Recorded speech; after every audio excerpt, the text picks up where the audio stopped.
Perfect. Okay, so then I think we're gonna get started, and if we end up with a few more folks joining, I know we're still waiting for one DAP member. So I thought she would be on by now. So let's start at least with just introductions, because it's been a whole month since we've been here, and now we've got lots of people online. And we'll just quickly run around and say who's here, and then we'll let the team give their 15-minute presentation. And then we'll, gonna let all the, oh, good, we've got everyone now. So we'll let all the DAP members offer their comments. And I think the way I'd like to try it today is presentation. Each DAP member gets to give an initial comment, and then we can go into sort of a, a conversation. If you guys have a response or you want to add something that, then I think we can do that. And that way we give everyone a chance to get their initial reactions out to what changes have been made and how that reflects responses from last time. And then we can move into kind of more of a, free form discussion. So I think let's start, we'll say who's in the room first, and then unfortunately our door is locked out there today, so we have to keep jumping up to let folks in. But in the room, so Atara from planning. I'm Paul Mortensen, senior urban designer in the director's office here at planning. And let's just finish with planning staff, and then we'll go to everyone else. Dan Brugert with County Historic Preservation. Elsa Heisel McCoy, Chief Down County Planning. Good to see you all. Okay, and then the rest. David. David Cronrath, DAP member. Then let's do everyone else in the room, and then we'll go to the teams. Good morning. I'm Ezra Slortutsan. I'm the landscape architect on the project with WICA. Ian Duke with FICA. Gus Bowman at Beverage and Diamond, counsel to the applicant. And now let's move to the teams. Let's do DAP members, then planning department, then applicant, just to get the lay of the land. This is Chow Joy, DAP member. I'm a landscape architect. Hi, I'm Alice Enns, DAP member, architect, and urban designer, resident, Silver Spring. I'm Bill Bonstra, a 40-year architect, and I am a DAP member. Morning, Raj Kaspikar, DAP member, developer, affordable housing developer. Good morning, everyone. Trey Culpepper here with GBT Realty, part of the applicant team. I'm excited to introduce you to both Wendy Welsh Shores and Kristen Heggie with our team that will be helping me with the multifamily project going forward. I'll turn it over to both of them just to say hi, and then we can have Brandon say hello, and we'll get into the presentation. Hi, everybody. I'm Kristen Heggie. Nice to meet you. Like Trey said, I'm on the development team. I've worked with Trey and Brandon a lot as well. So looking forward to continuing to work on this. And I'm Wendy Welch-Suris, also with GBT on the development team, and will be helping consult on the project. And that leaves me. Hi, I'm Brandon Bell. I'm the architect working with with GBT on this project. I'm with Gresham Smith, based in Nashville. Good to see you all this morning. And I'll finish off, I guess, Robert Cronenberg, Deputy Director with the Planning Department. And Stephanie? Stephanie Dickel, Regulatory Supervisor, Down County. Okay, I think that's it. So you guys should. Anybody wants coffee, it's here. So. There is now coffee here. A little bit on a delay this morning. Okay, so that's it. We can jump into the presentation. Go right ahead. Dim these lights if nobody minds. Yeah, please go. Brandon, are you going to bring up the presentation and run through it? I sure can. I can do that. Yep. Thank you.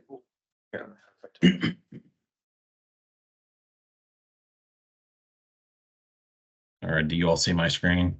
Yes. Yep. Yes, we do. All right. I'm going to trade or Ian, do you want to get us kicked off, or do you want me to jump right into it? If you could jump into it, that'd be great. Thank you. Awesome. Okay. We'll jump past this paperwork here real quick.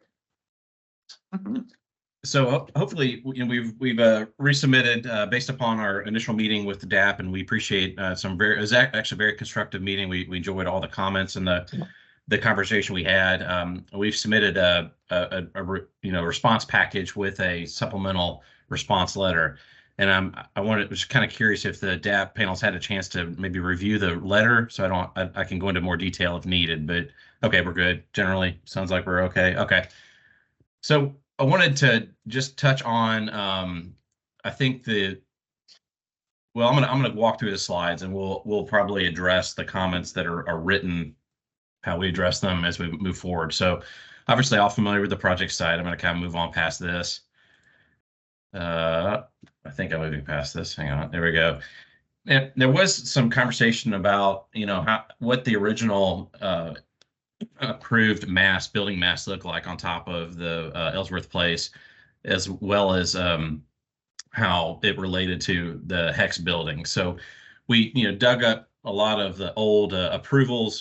Gus and Trey were able to dig in, and we actually have a couple images in this package that show what that mass was approved back in '92, that office building, if you will. So it just kind of gives an understanding when you look in plan on the site plan. The red dash line is that approved city place approval as it sits on top of that existing structure that was stubbed out, that was ready to accommodate an expanded tower on top. And then the blue line represents the delineation between Hex and Ellsworth Place. Here is some images that we did find of the approved package back in 2012 of that office expansion. So it just kind of gives you an understanding of how it's set on the overall mall mass, how it addressed the streets, how it addressed that interesting kind of radius corner, and then obviously that office entry off of Colesville. And then this is kind of layered on top. This is our proposed residential tower, if you will. And we were showing more of a T element. And in response to one of the, I guess, multiple comments from DAP, we were asked to look at more maybe of an L or a bar shape type structure or mass, if you will. This mass we are going more with an L shaped, as you can see. This kind of heavy dash line. The curved these more curved lines is a move that happens on level 6 at the lower amenity floor, which I'll show you more about in a minute. We did, another comment, a large comment was grounding the building on Colesville. We kind of talked about the unique challenges with the structure of that building, and we were able to come up with a concept, and I'll show you a little bit more about it in a minute, that is a protruding facade element that is essentially skinned on the mall that anchors the tower to the ground, and actually becomes a amenity experience when it hits the top of the mall at level 6, which I'll show you shortly. Here is the kind of your general massing diagrams, right? The far left is full height, full boundary, recommended setbacks in the middle, and then on the right is what we're now proposing for our mass. We've created, as you can see, more of an L. You can see it's kind of hard to see here. I'll show you a little more in a minute how it touches Colesville. And then we're kind of working with a balcony idea that responds to that radius. We're kind of doing a concave instead of the convex ground plane, ground floor condition. So we have a balcony piece that kind of responds to that corner, that unique corner. This is the ground floor general building base, if you will. So the green area is this residential entry piece, which you can see on the right, some precedence imagery of kind of how we anticipate this looking. It's there is, the building, as you all know from our first presentation, it was always planned to have the office entry off of Colesville in the south corner here. So we would be skinning the building, and I'll show you a little more in a minute, of a facade element that brings it down to the ground, if you will. So we would have a canopy element, general signage that signifies or delineates the entrance into the residential tower off of Colesville. This is the kind of intermediate floor. I guess this is really level 6. This is the first amenity floor and the first residential floor of the tower. So one of the comments that came up at the first app was suggesting moving all of the amenity floor, like pool, etc., down to level 6 to try to, create a sense of interest off of the street level, visibility from the street up to level 6, right above the mall. And we kind of we split the baby, if you will. We put half of it on this floor and half of it up top. We still think there's amazing view opportunities for the pool and some of the private amenity package, indoor amenity and outdoor amenity package to be on top. So we are moving some of it down below. The green areas are outdoor amenity spaces. This keynote 7 here on at the alley in Colesville is at the top of that ground floor or base facade that is the tower, and it has a canopy element that allows you to actually go out there and experience the street level at the base of the tower as part of the amenity. Keynote 6, this kind of this orange colored space or peach colored space is indoor amenity. So you can see it connects to outdoor amenities on both the street side. So you have street views, and then you have a more of a passive outdoor space, keynoted 10 and 11. These are green areas that are on the inside of the space. The intermediate tower plan, this is where we're showing now the L-shaped mass instead of the T. We are still the typical double-loaded corridor. The core, the elevator core and stairwells are essentially established based upon the base building. And we are introducing that, you can see that concave balcony element. That'd be a private residential balcony, keynoted 11 in the upper left-hand corner of the tower. These are some kind of presence imagery. You'll see a few more of these in a minute. We were asked to find some ideas or imagery of existing buildings, especially historic buildings on the ground as bases with new towers on top. Obviously, there's not a lot of that out there, so we found what we can to kind of show you just how this has been done in the past. Not necessarily exactly how we would do it, but this is how it's been done in the past.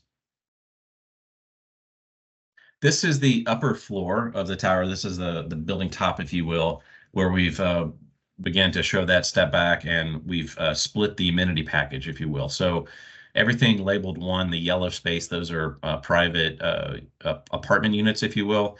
And then the indoor space numbered keynote 6, that's indoor amenity. It's kind of more of this, the rooftop amenity with outdoor space numbered 7, and the pool, which is numbered 8 with views. Area 9 is all the existing roof down below on level 6.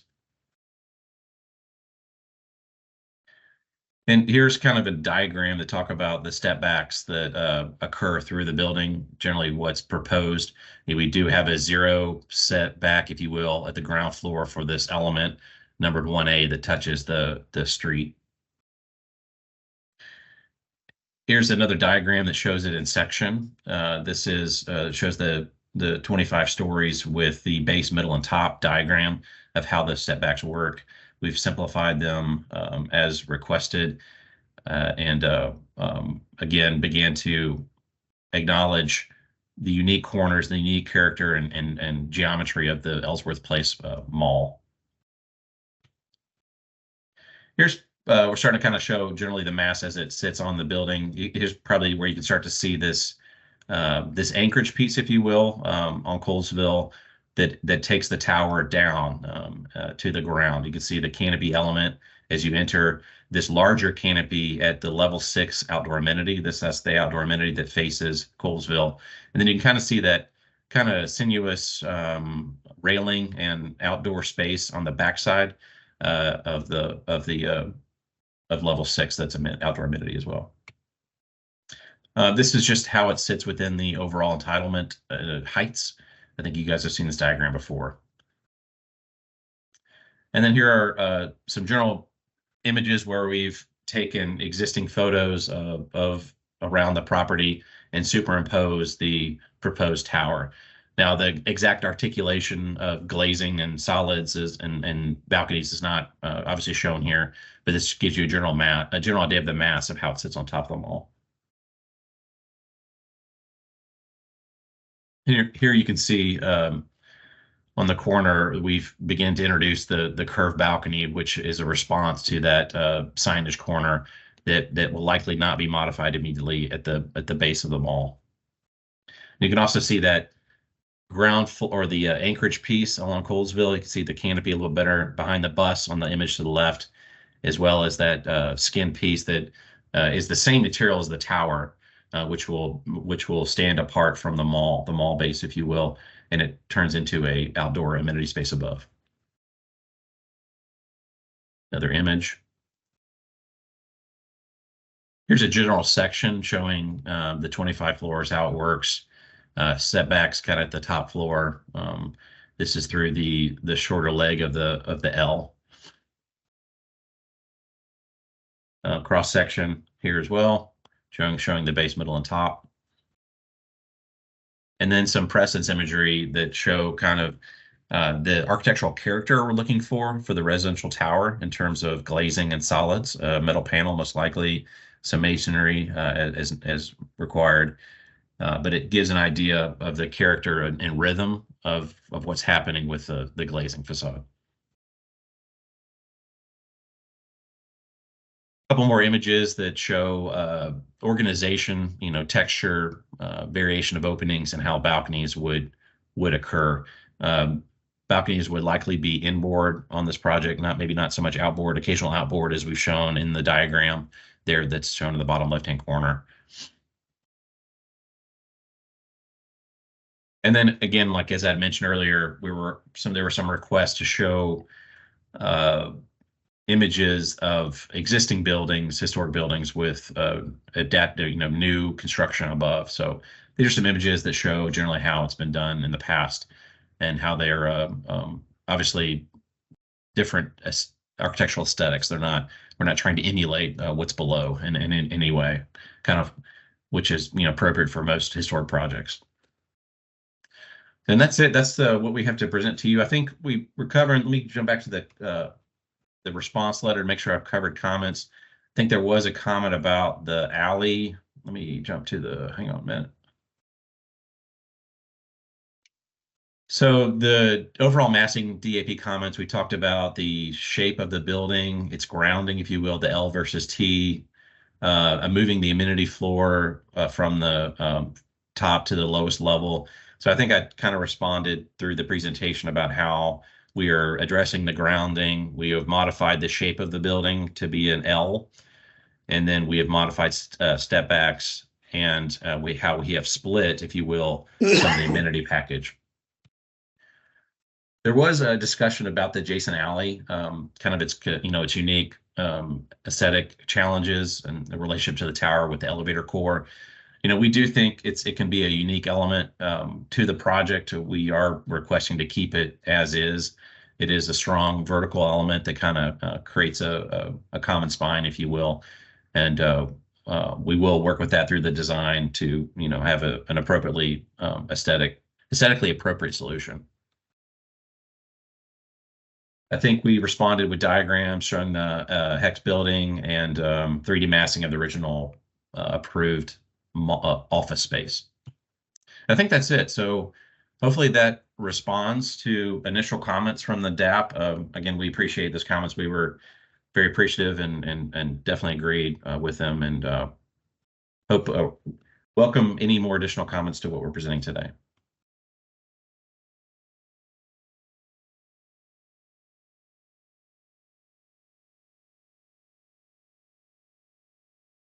Okay. I think the DAP members, I would say you guys are up first. Who wants to go first? Should I go first? Sure, David, go ahead. Thank you very much for the presentation. I actually would limit myself to just two. One is I appreciate the effort, and if you could go to page 12.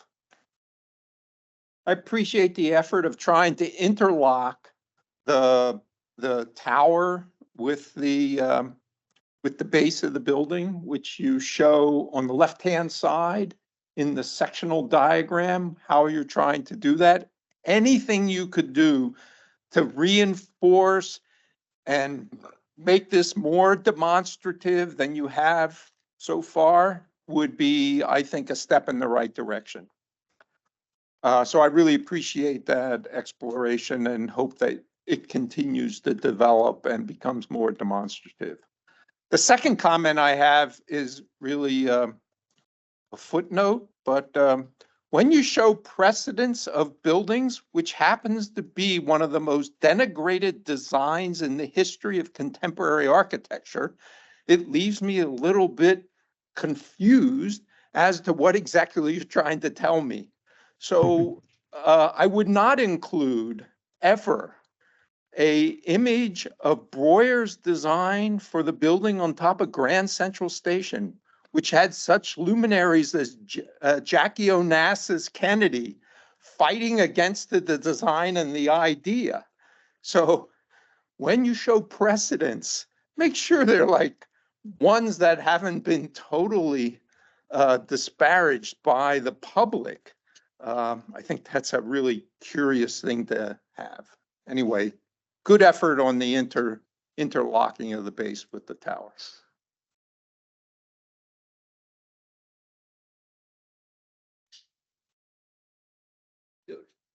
Yeah, everyone else is on the screen, so just. I don't see Are hands there up. other DAP members there other No. than David?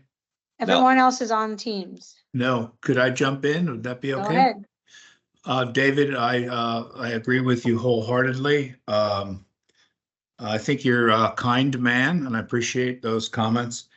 The interlocking, I think, is still very timid to me, and I think that element needs to be more powerful. I think that it's a gesture and only that, and it just doesn't have the power that I would expect. Colesville Road offers a great opportunity for this verticality, and I think it should be accelerated or accentuated there. I would also say I like the idea of picking up on the curved corners, but I think it needs to be played and juxtaposed against a more linear stair tower, elevator tower, and that sort of thing. But there's an opportunity there for some really delightful wrapping of the facade to the north, wrapping along that side street. I don't know, Fenton. So, there's a great opportunity to play the curve against the massing, and again, strengthening the massing of the entry, I think is very important. I think you could have an overlap. I like the idea of the amenity space, as we talked about last time, and what you've done there at that 6th level. That could be just a really great space, maybe even a double height space if you made it higher, and it could be more powerful. I want to have a party there. I want to have cars rushing by at night, and I want to have this glass box or something up top that could, or a glass window could overlook. So those are some of the things. I would say I'm less favorable on the inwardly arced balconies. I think that's a gesture also that is somewhat trite, and I'm not sure why you want to reference that odd corner. In fact, I would love that odd corner to go away somehow. But the balconies and that projecting piece that go to the north are also troublesome. That's all I'll say.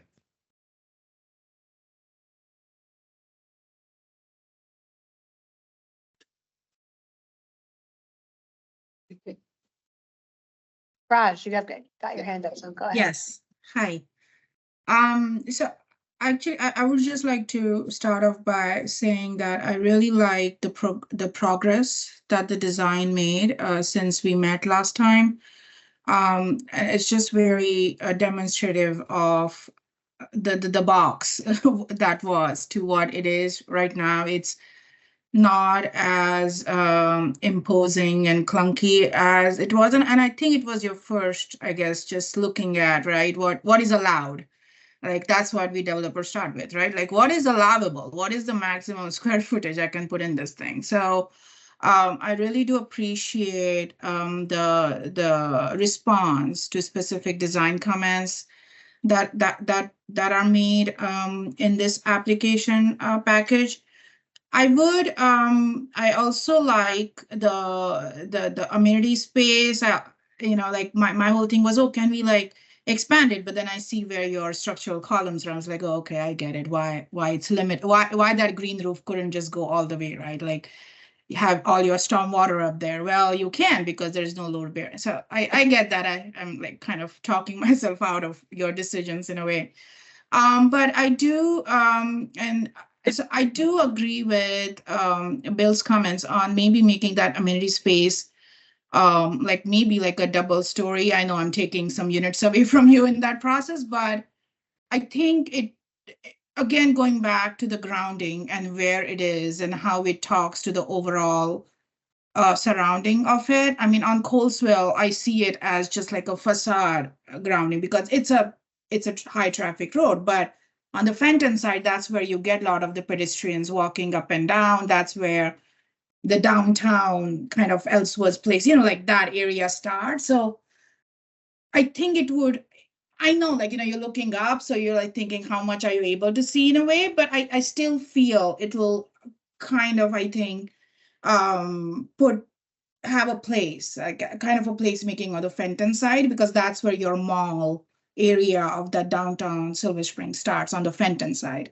So I definitely would take that suggestion into consideration. And if that's a feasibility, it'll also give, I think, your residents, future residents, a better experience because, like I said, right, it's like on beyond that amenity space, it's just a floor space, like a roof space for them, right? And that goes considerably square foot. So it's not like they're on the edge.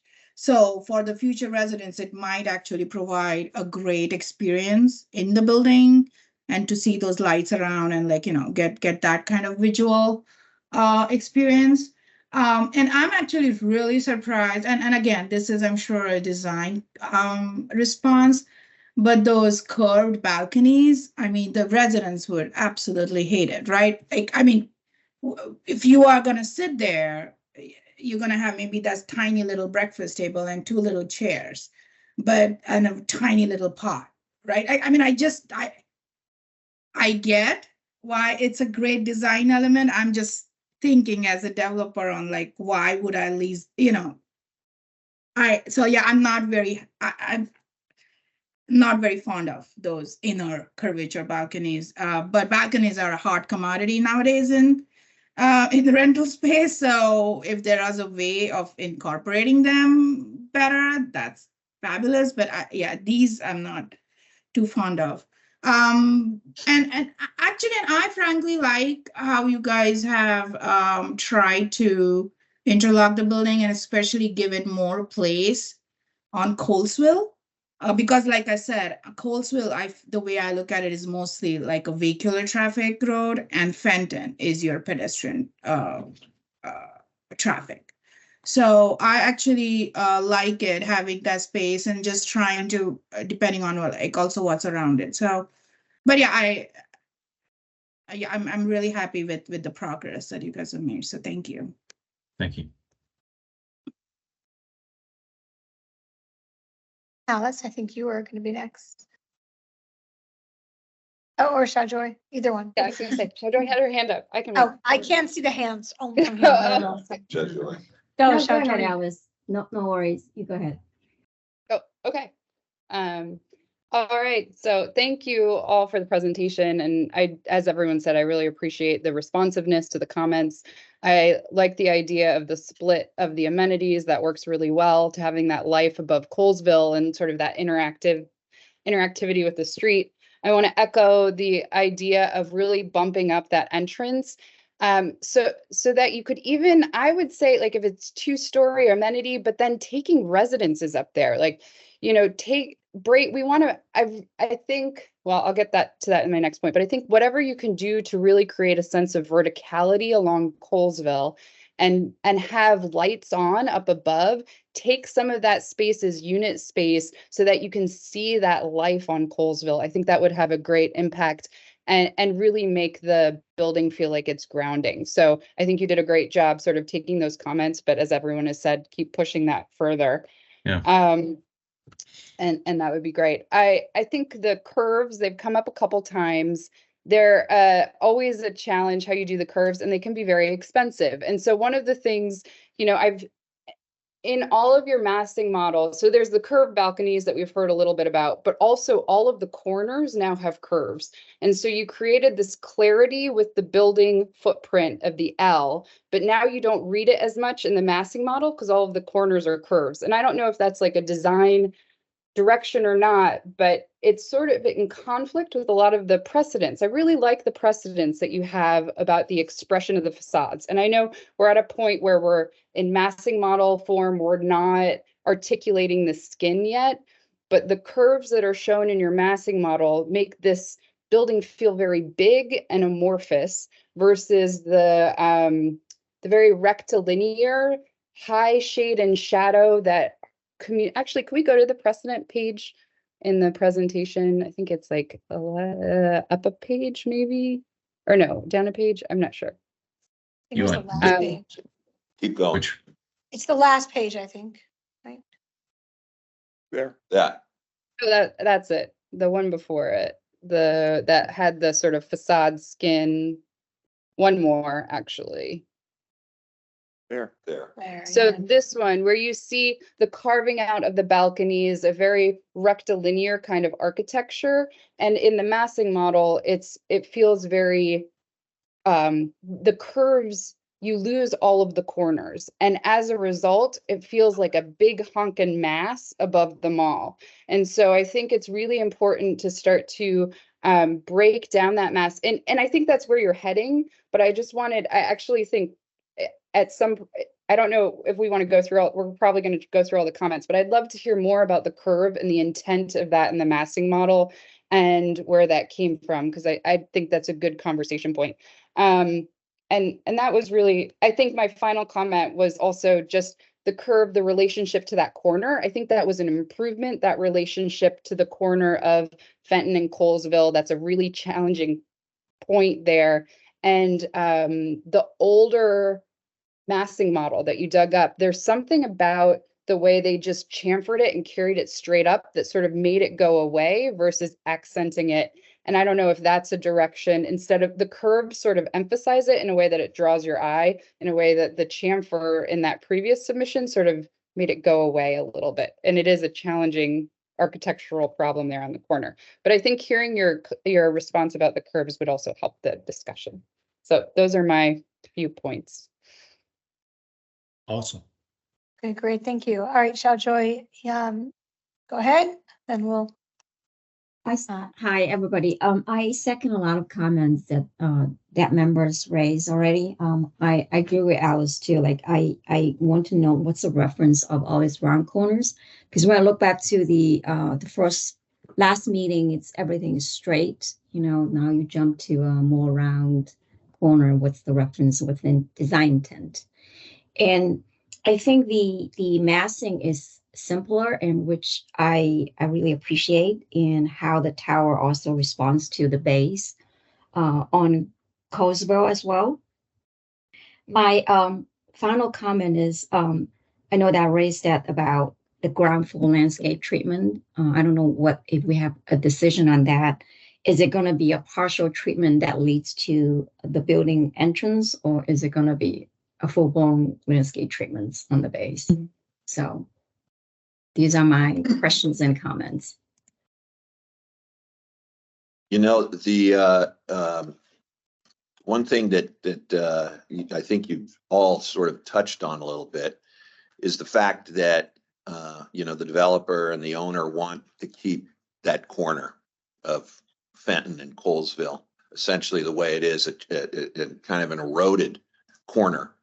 And I think, okay, if you take that as a given, then you're sort of putting the emphasis on less on the two faces of the street and really on sort of the 45 degree of that corner. But the round balconies there sort of accentuate the erosion of that. And I'm wondering whether if you're keeping the base the way it is, hopefully maybe upgraded a little bit, but would it be better almost to put some sort of a 45-degree face on the building that actually accentuates that erosion of the corner and makes it sort of, you know, from far away, from coming from the north, for instance, driving down or walking up Colesville, that you see that sort of angled face as a positive element rather than a negative element that it's currently designed. So I'm wondering, maybe I think that was getting a little bit to what Alice was saying, but you know, could that be almost like an elevation? You know, a tall vertical elevation at the corner to really accentuate the corner that you're already established at the base as a chamfered type of a situation. Yeah, I want to say that we had a little bit of an angled wall there before. I need to pull up the previous submission, but yeah, there were some comments we were trying to respond to in the last round but it sounds like we maybe need to go back to where we were. Well, I think, you know, if it was a 90-degree corner at the streets, then, you know, like all these precedents here, then you kind of accentuate that and you have a corner. And it shows then the two elevations very prominently facing onto the streets.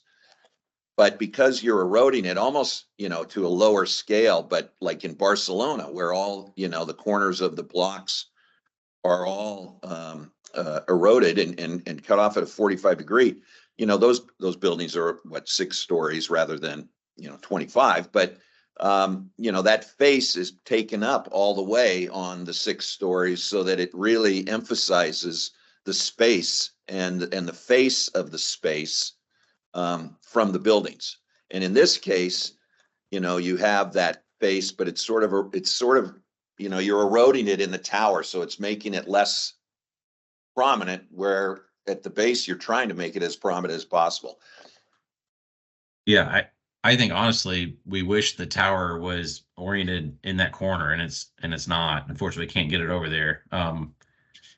So it is a challenge because it's not touching that corner nor touching out on Colesville. It's so far recessed. You know, there are some inherent challenges with the structure of the building that we're trying to, you know,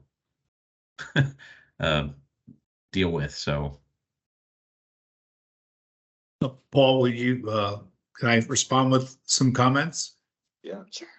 I think it's interesting ideas on that corner. I kind of feel like we all believe that eroded corner is kind of unfortunate. I certainly do. And I think the more we try to respond to that corner with the tower, the more trouble we get in, you know, with that piece. I agree, Bill. You know, it seems to me as you develop the design, what might be helpful is to let us in on your decision making and how you came up to ideas. Because what we're doing now probably isn't very helpful.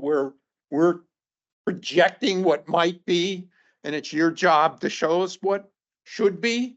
And so if you could like make a demonstrative case that A, it should align with the corner, B, it will not align with the corner and should not, that would be helpful to us. absolutely, I'd be happy to do that. And show us the options, right? So that, you know, we can follow your thought process.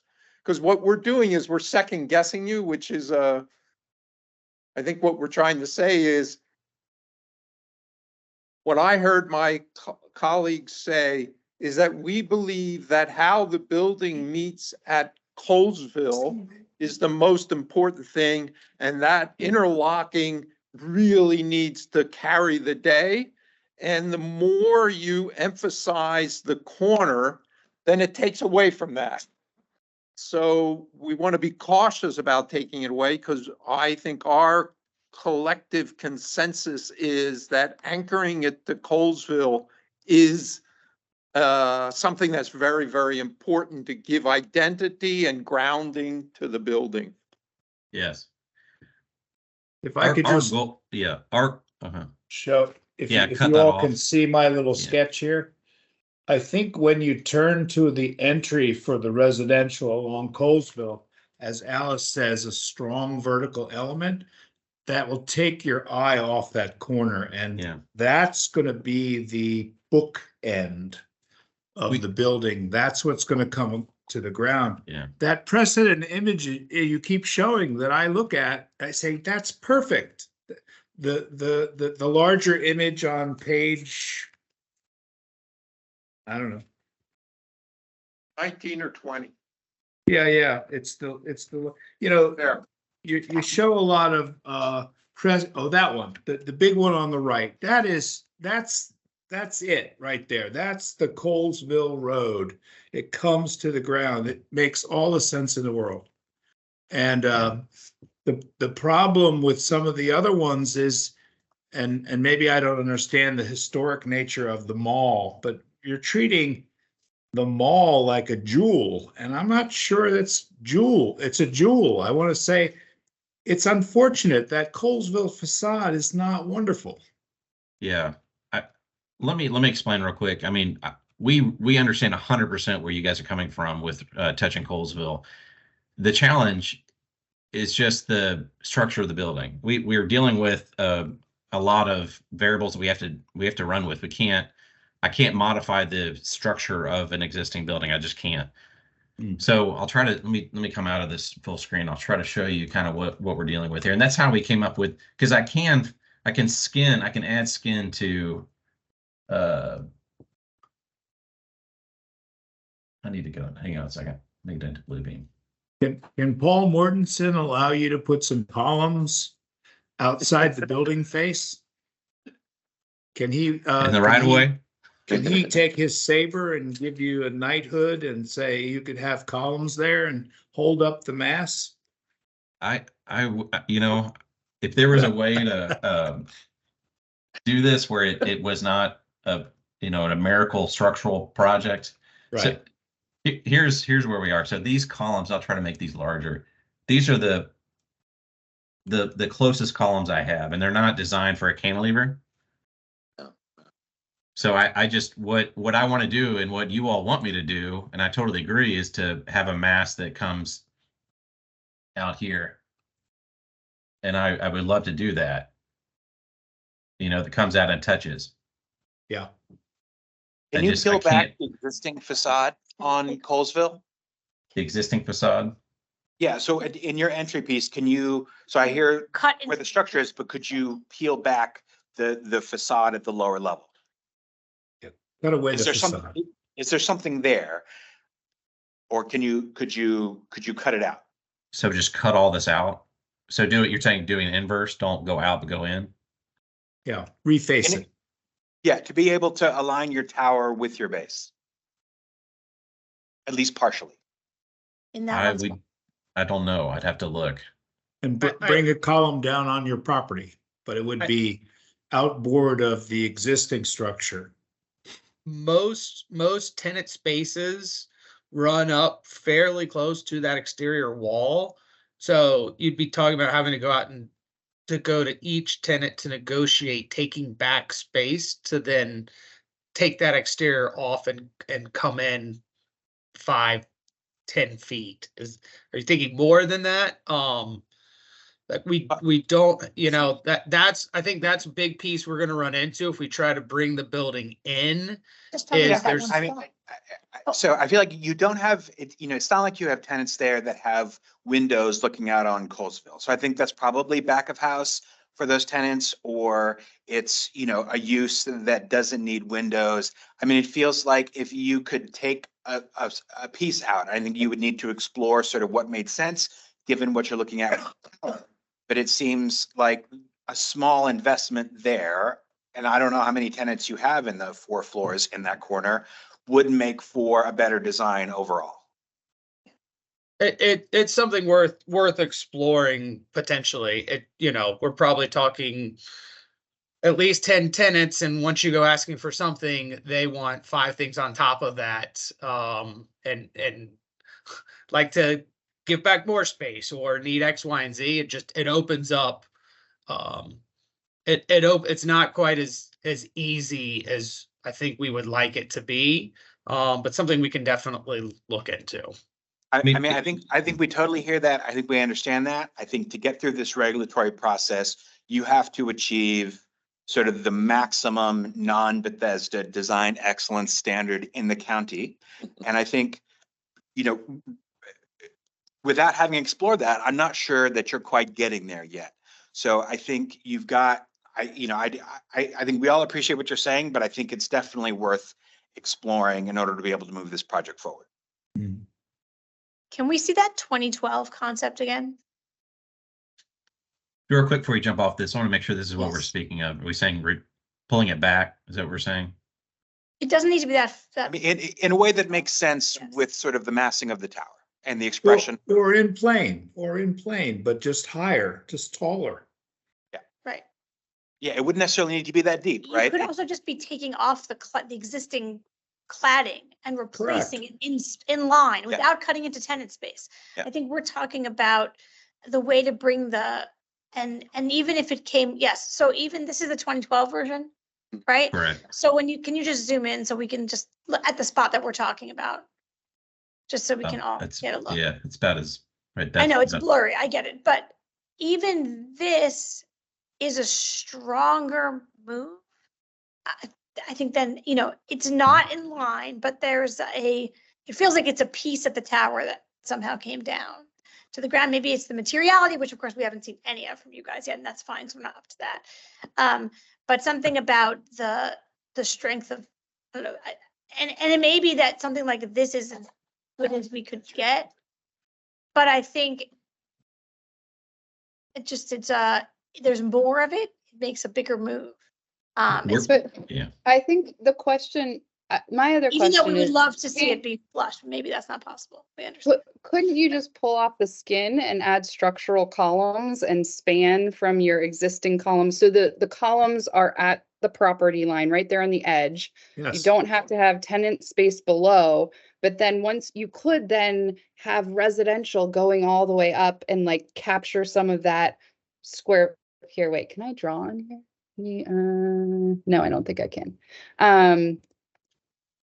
So you could just carry that line that's popped out and add additional columns. Because thank you, Brandon, for showing us the column grid, because I think that answered a lot of our questions. And we all sort of thought there was a little more flexibility.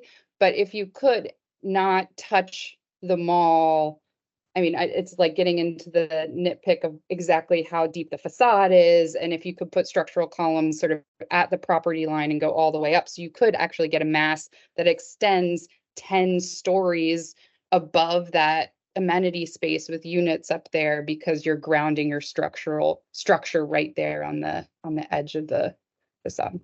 I mean, the only thing, there's a large electrical vault. There's a lot of stuff in the ground right here. It's going to be really difficult to work down here. Okay. I mean, we're trying to figure out if there's a way to have a cantilever. We already have a transfer slab essentially happening in a lot of this. So maybe there's a way to, transfer out a little bit to get a light gauge, framing up a couple of floors. But we know we just can't go 25 stories. Yeah. That's the challenge. Sure. Could you look at your page 7? And I recall that was just a big blowout void in the facade at the corner, and you're showing it in green. Isn't that a void space? Yeah, that's kind of the covered space. It is a void, because I believe, I don't have the existing photo in front of me of the existing conditions, but there is a recess right now. It's a covered, so that's what that green space is. But there's a large, I mean, correct me if I'm wrong, Ian, I think there's a large vault in here. I think there's one very close. Yeah. Okay. But it's not occupied for anything. You said there's tenant issues. I don't see them right there. I see that you're taking all that space at the corner, and that's a really powerful corner. Yeah, I it's would above. like to see a window on the above side. If I were the architect, I'd put a window on the side make the lobby really nice and transparent at the corner. And in those big void spaces of gray, you've got to be able to put a column or something, eh? So there is, Brandon, if I could, I have a suggestion for you. We can go on forever here, but I'll just throw out one other alternative. And that is that if you could go to one of your axonometrics of your proposal, I think you really came up with a strong idea, which was to put that canopy at the upper level. There. You see the little canopy that you pull out, which is making a void space, which makes the connection? That Yeah. canopy, your challenge as an architect is why can't that canopy be all the way up at the top? And make it strong enough that in fact I make a void that has a mass. Mm. And that makes the connection. And that can be done. And it just takes, you know, an architectural effort, because I appreciate the challenges you have with structure and with vaults and all those things that even though you're going to make a lot of money out of this building, you probably don't want to tackle those things. But there are other tools at your disposal. And I think you came across one of them when you put that little overhang there, but it's just not strong enough. It's not bold enough. And there are other ways to do it. And Fill it with glass. I'd encourage you to explore that. Extrude that out. See that? Yeah. So then you see the break. David, 100%, 100%. Fill it with glass. If you can make that canopy, you could make a roof and you could put a space underneath it. I talk with people about if I were designing a townhouse in an urban location, and I've got two townhouses, one a little bit lower and one a little bit taller on the right side. What would I do? I'd make my townhouses the tallest one by a foot. I don't care, you know, I want to be the biggest on the block because I want to show it's powerful, you know. And I think that building next to it in that axo is showing you that needs to be taller. Okay. All right, let us engage a structural engineer and see what we can do here. Yeah, but good work. I mean, this is great discussions. I'm glad we're having these discussions because Yeah, no, you know, they're definitely. they're high level and they're important. And I think that axo right there just is showing you some of the issues that we've all responded against. That gesture of the curved balcony, which is that little projecting piece on the north, on the left of the balconies, and maybe a little bit taller on the new entry, and you're done. That's great. Gotcha. Okay, I'm with you. All right. Okay, we're almost at an hour, so I want to know if anybody has any closing comments before I ask the DAP to decide when they're next seeing this project. I think anybody else have any last comment before we talk about that? Okay, good. So the DAP members have to decide. I think from the comments we heard today, it seems like we want to see this again before the next step, because we're not, DAP isn't quite satisfied with the massing. But DAP members have to agree or disagree with that assessment. Could I ask a threshold question if I'm Sure. Regarding the next time of a possible meeting, would that preclude our going ahead and filing with you all No, the sketch plan application? Okay, You thank could have you. done it already. Yeah. right. Thank you. You can file because that timeline is longer and something like this. I mean, Right. I don't know if you guys would, but you still have a few weeks to submit for the February DAP. And Right. with this sort of stuff, I would imagine you might be able to Right. come back with that. And so we could be doing this while you've put in the application. Thank you. Sure. And just, if I can jump in, Right. while this is not a historic building, it is in a historic district, so it will require a historic area work Yes. permit. I would recommend that around the time you submit for sketch plan, you plan to come in to the Historic Preservation Commission for a preliminary consultation. They'll provide feedback. I think, to be honest, they're going to be more concerned about how the building impacts the streetscape rather than the tower, because the tower, you know, the height was sort of something that was considered in the recent Silver Spring and adjacent communities plan. So it's an opportunity for the HPC to weigh in as you sort of work to finalize some of those development objectives. And it's purely advisory at this point. And generally it's a good use of everybody's time. And those meetings can be hybrid if that's what works better for everybody. And I'd be happy to talk about that procedure and that process later, or fill everybody in at a different time. Thank you. Thank you. So then, as a follow-up, I have a quick question on the process then.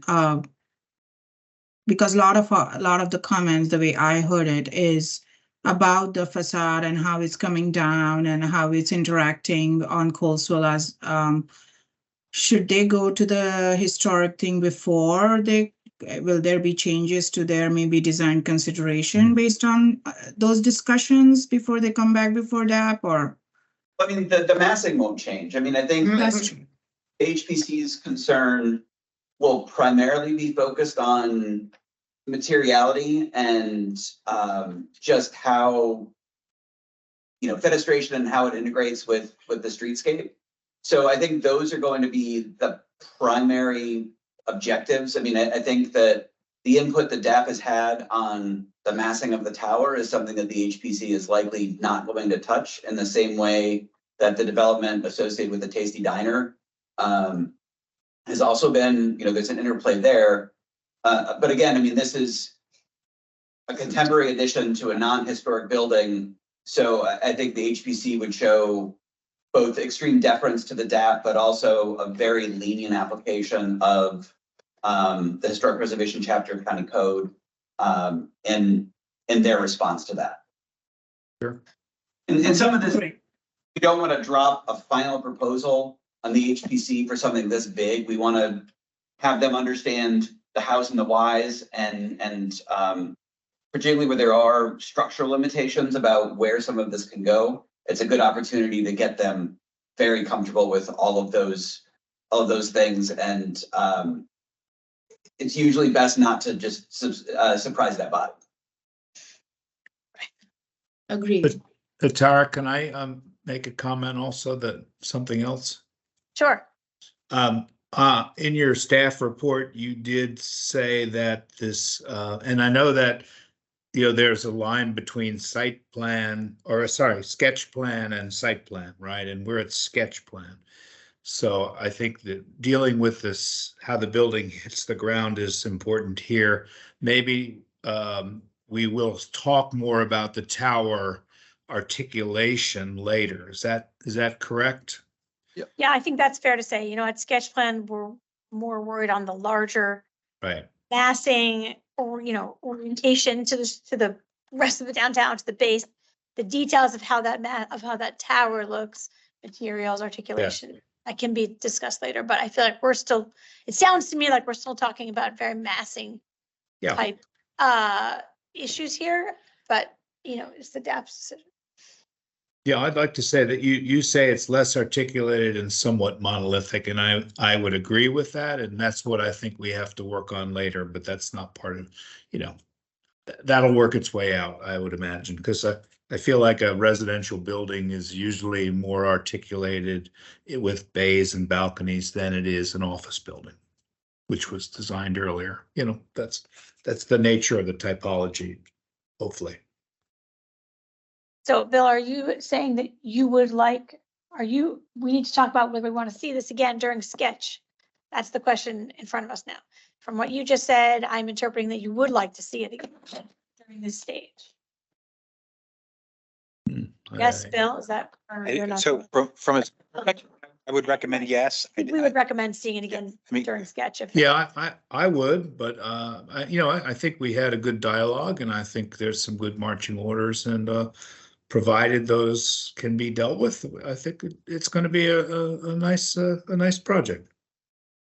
Yeah, I agree. I think we should see it again, especially with, I guess, some of the pointers about structure limitations, and maybe trace something that you brought up about, I think just making your limitations a little bit more clear and solid would then help DAP also to maybe come to some kind of compromise, right? I mean, if those limitations are real and in your face and concrete, no pun intended, then we all can, A lot work of with puns. you on that side. So I think for you to do that exploration and give us like really straight answers on, look, this is what we are at, then I think DAP would be in a much more better position in supporting some of your decisions. Totally understand. Yep. Agree. Okay, other DAP members, David, Alice, Shaju, how do you guys feel Yeah. about that direction? Yep. Okay, Yeah, I second that. agree. all right, well, in that case, we will be seeing you guys again when you're ready during sketch, but you can still. Well, and we should just be clear that it sounds like the two primary issues are the tower element at the entrance on Colesville, and then how the corner, the articulation of the corner and how it relates to the existing building coming up Colesville Road from the Beltway. And it's, and I think. Or not. Or not. Right.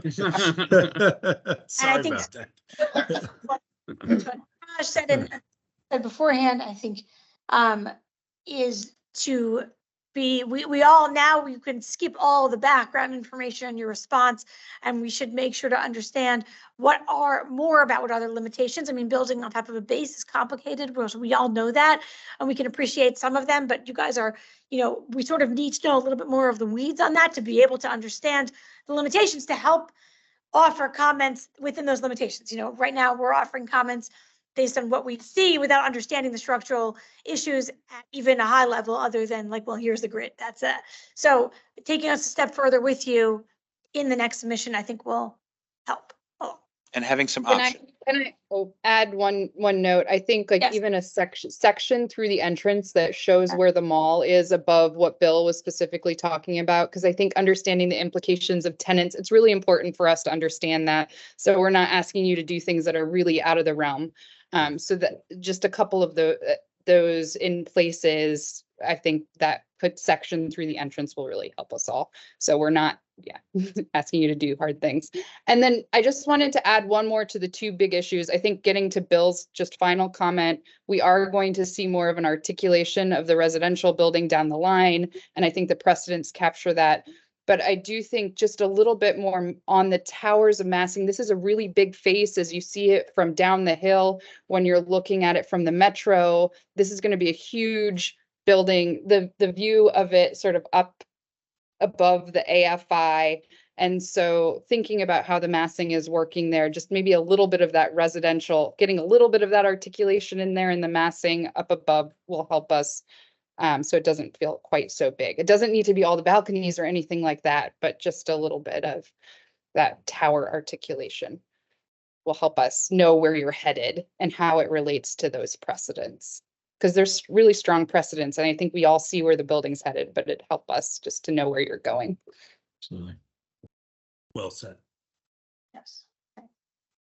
Okay, I'm going to call time then, because it's been just over an hour. So thank you, everybody. And yes. just one quick. Yes. In terms of just tentative schedules, we're talking, normally it would be the third Wednesday of the month that you Correct. meet. Give you the date if you So want. that we're talking about possibly February 21. The DAP is on, it's Wednesday. We meet on Wednesdays. Right. It's And I Wednesday. think that's, And we meet on the 21st, yes. yeah, so February 21 would be the next Silver Spring Right. DAP meeting. Meaning we have a submission on the On the 7th. 7th, correct. As long as you guys get everything to us, as you have been by the end of the 7th, that's sufficient. And then after that, it'd be the third Just in March. keeps going. If we don't make that one, then we're looking at March 20th Right. and so forth. Thank you. Thank you. Just want to, I think while we're all together, get that into Brandon and should be. Trey, and those are the dates. Thank you. Yep. Thank you. Yes, I really Ryan. appreciate all the feedback and comments and conversation. I do think this is continuing to help us shape this and head in the right direction. Yes, thank you, everybody. Thank you, everyone. Thank you, for coming. guys. Thank you. Bye, everybody. Bye. Thanks. Take Thanks care. again. Bye.